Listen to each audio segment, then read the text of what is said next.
Bernie Radio 103.9 FM. Later this morning at 11:15, Meg Greer brings us God and Our Dogs. Right now, it's Ceasefire with Dale Adams and Ron Cisneros, sponsored by the Bernie Bookshop. This is Bernie Radio.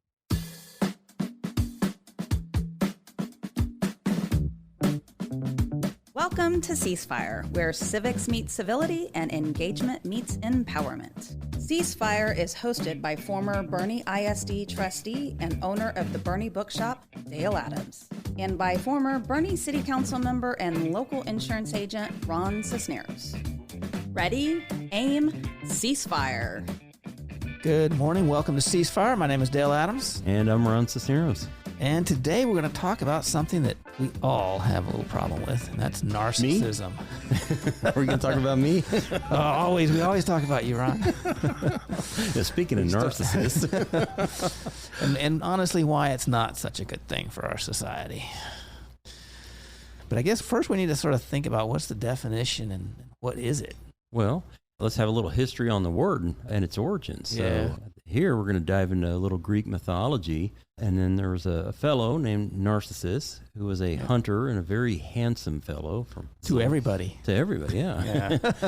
And one day he's out hunting and he comes across a clear body of water, a pond or something of that sort. And he gets down to have a drink and he sees his reflection and he falls in love with himself. And can't stop looking at the reflection to the point that he becomes immobilized and dies there looking at his reflection. Yes, so in love with himself. Yeah. And all that's left is a flower. The narcissist. Which we call narcissist. Yes. All right. Yes. So there's the word origin. And I guess you'll give us the definition, won't you? Well, there's a couple definitions. Narcissism, as we're going to really talk about, is more sort of normal people narcissism. But there's also the narcissistic personality disorder, which is characterized by a lack of empathy, a strong need of admiration, and a pervasive pattern of grandiosity. Mm-hmm. And we all have a little bit of that, but there's actually a psychiatric disorder when it gets so far that somebody can't even function around other people because all they think about is themselves. But we all do that a little bit, don't we? Oh, we do. Yeah. It's one of those things we start out with that we sort of have to constantly put down and say, look, don't keep thinking about yourself, to yourself. Right. I guess that basically it means people that need attention from others and don't have much empathy for other people. So now why are we talking about narcissism on a show that's focused about civic engagement and civility? Because all those things you just mentioned are about people interacting. And in order to interact and to be in a civic society where we do things for each other, and we work together and we cooperate in forming our governments and our institutions and our companies and everything else, we have to get along. And getting along means considering the other person and finding how to help the other person improve themselves while we try and help improve ourselves. Absolutely. So narcissism is a constant friction in that whole system. Honestly, it's pervasive. It's everywhere. Absolutely. I think where we might see it most in our daily lives would be on social media right now. It's really bad there. I think we might call them influencers. Yes, that's the term that they think is so cool for themselves. Right. Those of us who never watch them call them other things. Yeah, that's right. Self-absorbed. Yes. Navel gazers. Yeah. But it happens on a local level. We see that sometimes politically. We see that a lot.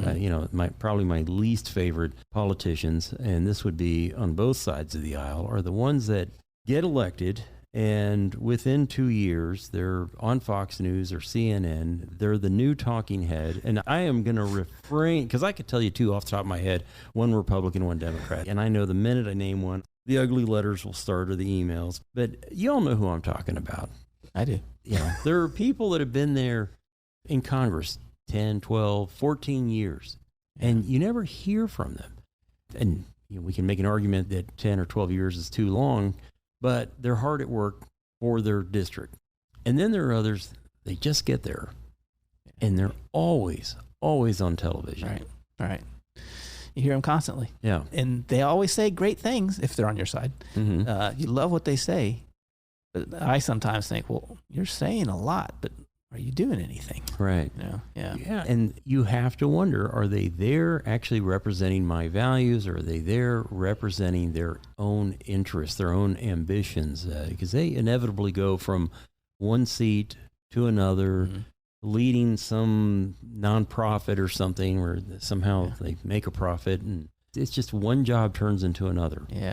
And I don't even know if it's them feeding their ambition, because truly ambitious people usually go to the private sector and conquer the world that way and do something incredible. I think that they're just feeding their need for adulation. And in politics, you get a lot of adulation because all those people below you are always telling you how wonderful you are. And so I think it's more of a feeding their need for that worship that they end up there. But beyond politics, and staying on that local level, I've seen it even in Rotary. And I hate saying that, 'cause I love Rotary. I love being a Rotarian. It's, I think, a great organization that does a lot of good internationally. But sometimes some people get hung up on the wrong thing. Like, hey, I've had perfect attendance for 15 years. Well, that's great, but that's not what we're about. I mean, I'm glad that you've done that. Or so-and-so got picked for Rotarian of the Year, but they didn't do as much as I did this past year. And I'm like, well, I'm sorry you feel slighted, but that's not why we do this. And that certificate, and I think I've won that award 2 times myself, and I don't know where those certificates are, because it's like... put them in a folder. Yeah, put them in a folder. I could put it on the wall, but who's going to see it and who's going to care? Like in the big picture, when I'm standing in front of the Lord on Judgment Day, I don't think that's going to save my bacon from all the bad things that I've done. It's like, well, check out these 2 certificates that I got for Rotarian of the Year. That should erase a lot of the bad things, right? Yeah. The thing about narcissism is it's so innate to us. And I want to ask you this. Who do you think is the ultimate narcissist? And I don't think you'll get this. The ultimate narcissist? Yes. Oh, my gosh. I mean... I could name a few that I think are narcissists. That's not where I'm going. Oh, but the ultimate? Gosh. I'll give it to you. A newborn baby. Interesting. When a baby is born, that's the only thing that's guiding them is their need for food, their need for warmth, or whatever it is that they're doing. They cry out because they need something. They're constantly needing something. As we grow, as a baby grows, because all of this happens fairly early, that changes, and it changes through the parent-child interaction. So like you're always told, smile at your baby, talk to your baby. Well, that's what changes it, because suddenly the baby starts noticing something else out there besides them and their needs. And so they enter that entertainment phase. They see the mom and dad and they smile and they laugh because mom and dad look silly. And then they start interacting. And that's when they start thinking about others and realize that there's other beings out there that they can relate to. And if that process goes the way it's sort of supposed to be, the narcissism sort of gets downplayed, and the importance of the social interactions takes over, and their sense of belonging with others, duty to others, things like that starts to take over. And so we all are born as narcissists. And how we grow determines how much of that we can leave behind and how much we're stuck with it for the rest of our lives. Oh, that's interesting. For me, there's probably a distinction there, and that is that it's sort of a physical selfishness. I need nourishment. I think to a relevant degree, I need that human touch, the hugging, the embracing. Very basic needs. Basic needs. I think when we think of narcissists as adults, we think of people that are trying to feed ego. Yeah, right? But they think about a toddler who wants to play with his blocks, and you're like, no, it's time for bed or time to eat. And they're like, no, I'm here. I'm this. Leave me alone. Let me play or whatever. Right. Or pay attention to me because I'm bored. It's still there. Yeah. But you're right. There is that growth, and they're learning that from their parents and other peers. And I think that is why it's so important for us as adults to be demonstrators of how to properly live, how to give. In Rotary, we say service above self. You know? And it has to be continuous. I mean, we have to do this all our lives with all the people around us, because that narcissistic tendency lies there within all of us. And if we start neglecting each other and ignoring each other and not saying hi to each other as we pass each other in the street, it'll start coming back more, And so I think it's very important to maintain social interactions all the time. Yeah, the narcissism, it's a poison that keeps us from understanding other people's perspectives, understanding other worldviews, understanding how somebody could think differently from us on a topic or issue. it blinds us, really. It does. We focus on ourselves so much we don't see what's going on. Yeah. You know, there's some scripture on this. It's I thought it was interesting. 2 Timothy 3, 1-17. I may not read the whole thing, but I'm going to, maybe I will. I'll read it. So, but understand this, that in the last days there will come times of difficulty for people. And what's the first thing that comes after that? It says, for people will be lovers of self. And then it goes on, it says lovers of money, proud, arrogant, abusive, disobedient to their parents, ungrateful, unholy, heartless, unappeasable, slender. I mean, all kinds of stuff. Without self-control, brutal, not loving good, treacherous, reckless, swollen with conceit, lovers of pleasure rather than lovers of God, having the appearance of godliness but denying its power. And it finishes up, avoid such people. But it starts off with people will be lovers of self. And I think that shows a warning about where a society can go. And as a society goes towards loving yourself, that's a bad sign. You know, I see that a lot in today's society, unfortunately. There was a quote, a scripture I had. It's great, you know, when you go in and you're preparing for a show, one of the first places I always go to is the Bible to see if I can find a piece of scripture that ties into the show. And on narcissism, there is no shortage of scripture there. Right? I'm like, okay. This has been an issue for a long time. Yes, this predates the Greek mythology. Yeah. They probably didn't have a name for it back then other than selfishness. But this was from Philippians, this chapter 2, verse 3. Do nothing from selfish ambition or conceit, but in humility count others more significant than yourselves. Right. That says to put others before yourself. Yeah. And with that, we're going to take a quick break. This is Ceasefire with Dale and Ron. We'll be right back.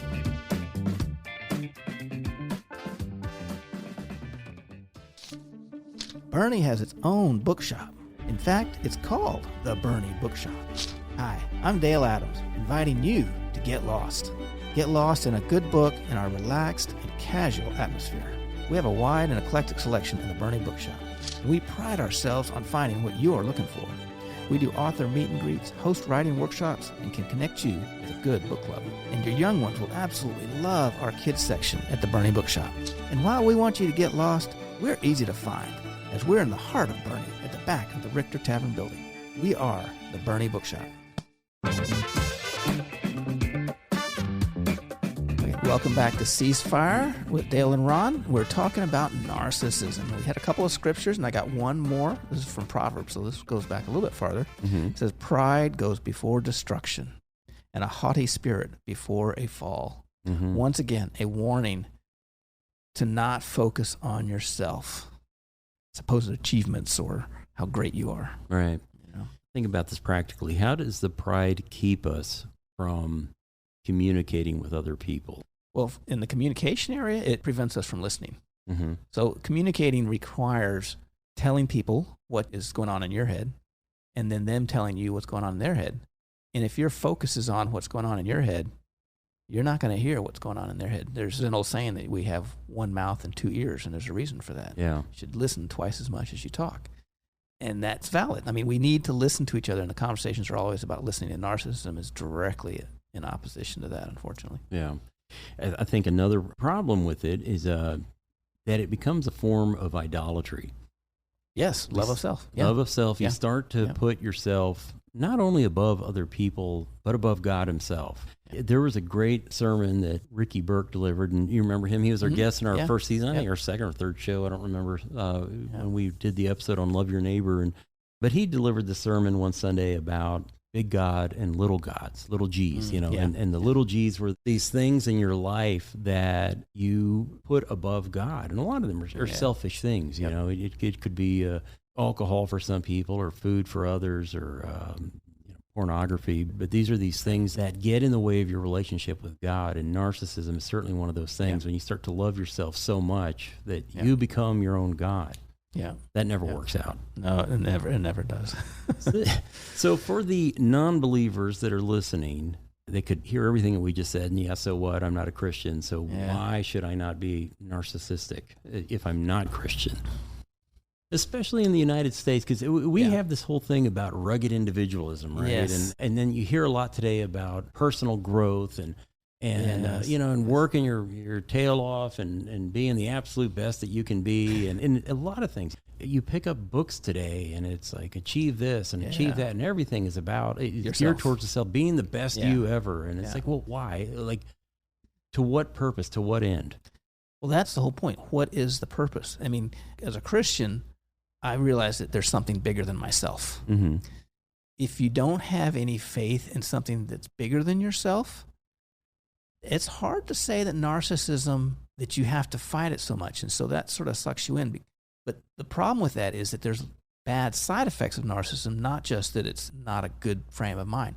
Because with narcissism, you end up not being able to develop relationships.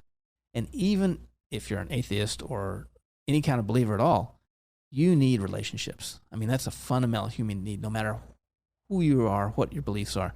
And in order to have a relationship, you have to think outside of yourself, because a relationship always involves two people, at least. Mm-hmm.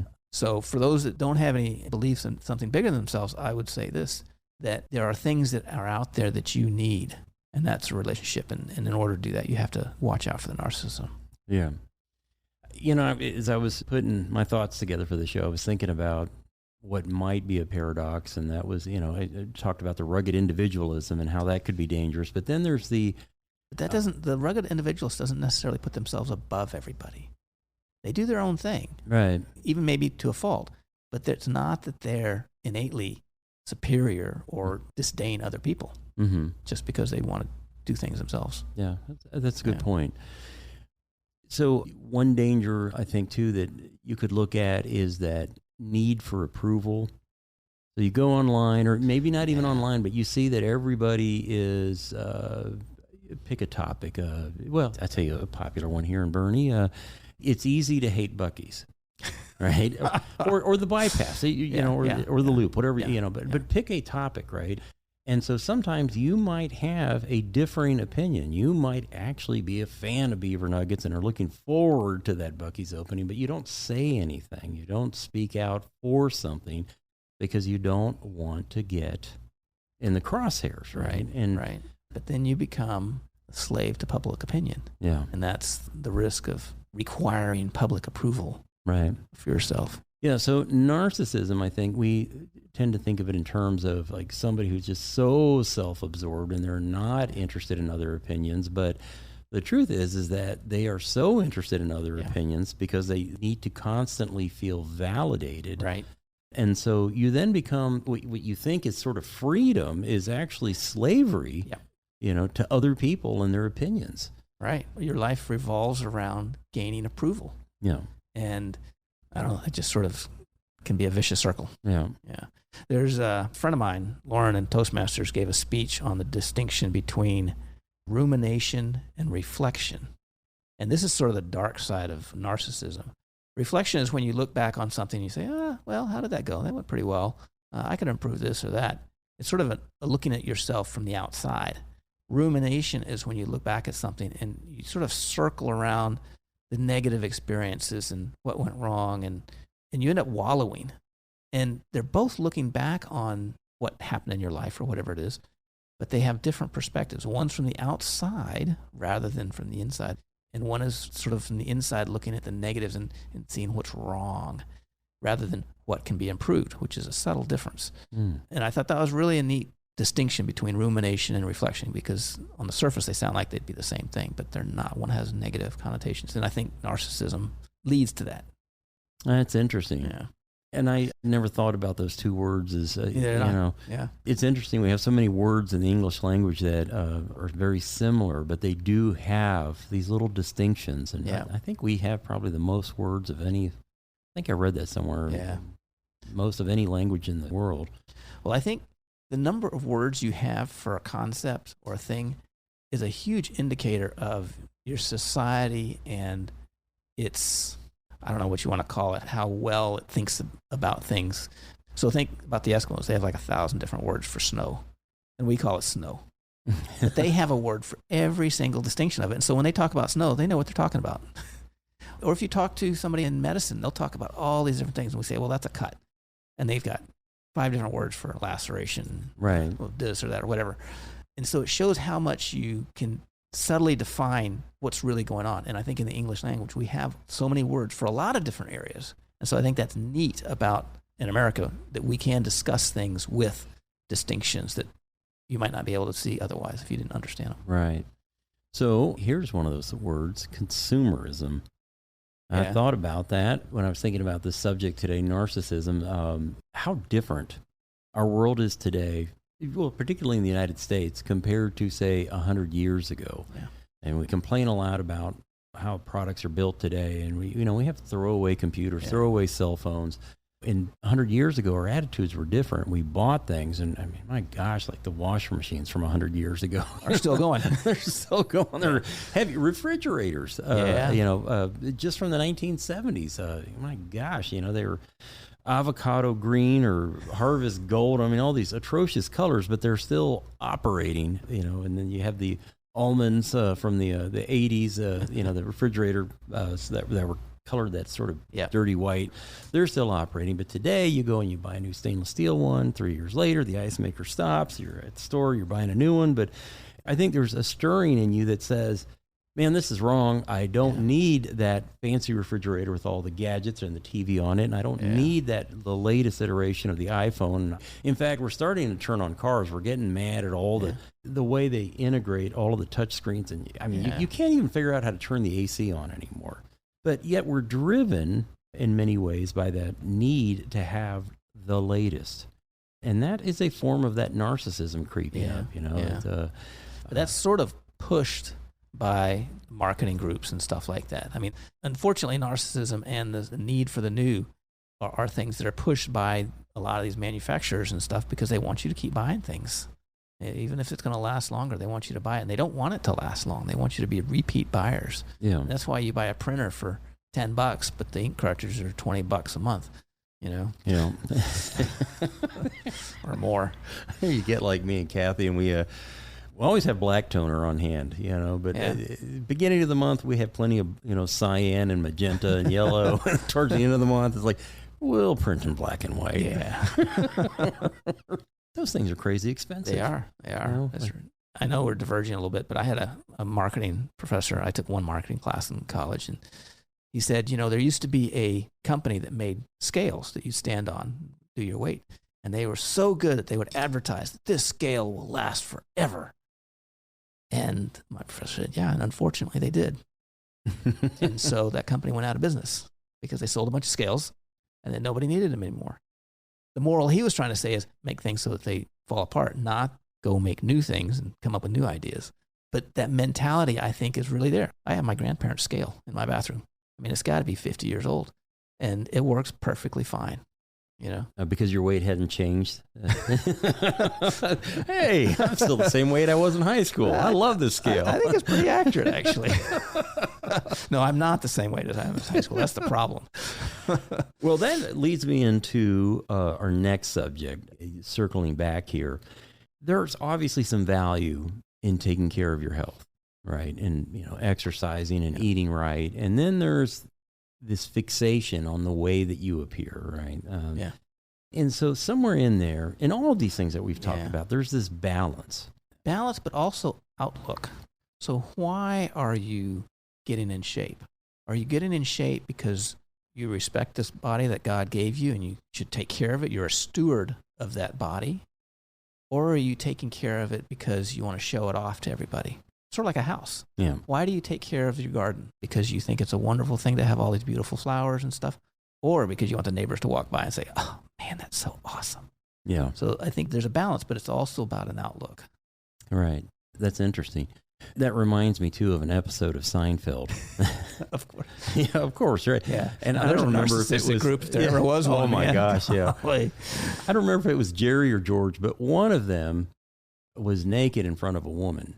And I think it ruined the date or something. I don't remember what happened, but Elaine later on and told them, it's like, no. A girl can be naked in front of a man. That's cute. But a man naked in front of a woman, that's a no-no. Which is true. Yeah. So I want to say, years ago, I was 350 pounds.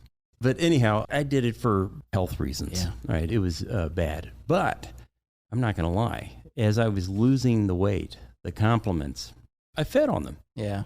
Yeah. I fed on them, and it felt good. And it still does to this day when people say, hey, you lost all that weight and you've kept it off. That's great. But, it's important for me to remember why I did it in the first place, It wasn't for the compliments. I like them. Yeah. But that leads to your comment about the balance. Yeah. And that you used those compliments to help you achieve your goal because it reinforced your desire to continue doing it. And so it's sort of like narcissism under leash. Your ultimate goal was for health reasons, but it was good to get the compliments, and they helped you a lot. It did. But that I brought up the Seinfeld because no matter how much weight I lost, I always thought about that episode. And when I'd get out of the shower, I'd look in the mirror and I'm like, yep, Elaine was right. This is still ugly. Enough of that. Okay. I've got a couple books. One is The New Science of Narcissism. Believe it or not, there's a science of it by Keith Campbell. And understanding one of the greatest psychological challenges of our time and what you can do about it. And of course, the cover has a picture of a guy's, or actually I guess it's a woman's arm, holding a camera pointed back at herself. So that pretty much sums it up. And that's sort of if you just want to understand the science of it. The other one is more of a self-help and living with people. It's called Surrounded by Psychopaths by Thomas Erickson. And he's got a series of surrounded by idiots, surrounded by bad bosses and all this stuff. But this one's psychopaths, and that's the closest to narcissism. And it talks about how to get along in a world full of narcissists and various other psychotic people. But we got them at the Bernie Bookshop, and if you want to delve further into there, we got them. Awesome. Yeah. One final thought. Do you know what Ansel Adams looks like? That's awesome. No, I had no idea. Greatest American photographer, probably, right? We have no idea what he looks like. And I was just thinking, with this book that you were recommending, like, thank God we didn't have those type of cameras back then when he was taking photos. Yeah. Well, he probably wouldn't have taken them of himself because a lot of famous photographers do take pictures of themselves and promote those also. But I can't think of ever seeing a picture of him. Yeah. Must be one somewhere, though. Okay. Well, we're going to wrap that up. And if you missed any of it, you can always go to BernieRadio.com. And thank you for listening to us. And we'll see you next week.